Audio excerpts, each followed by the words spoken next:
Се в град Пловдив, в много любим мой апартамент, стилът е индустриален. Това може да го видим основно в лавиците, които са с метални ВИК тръби, в мазилките, както и по таваните. Сега ще ви представя хола. Тук е работния кът. Имаме и голям диван, удобен, с подглавници. В кухнята основният акцент е аспиратор, той е център на композицията. И сме заложили издърпваща се колона за съхранение. Хубави механизми на булон. Смесител издърпващ. Мокрото помещение.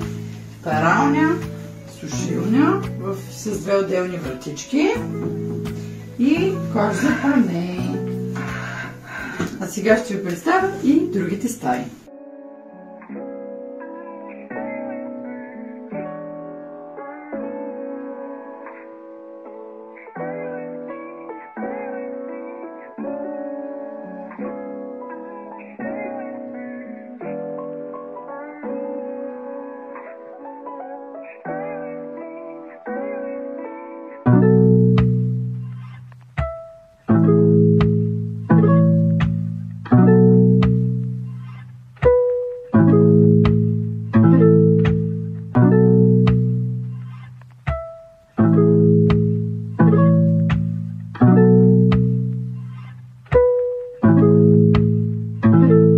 Kick.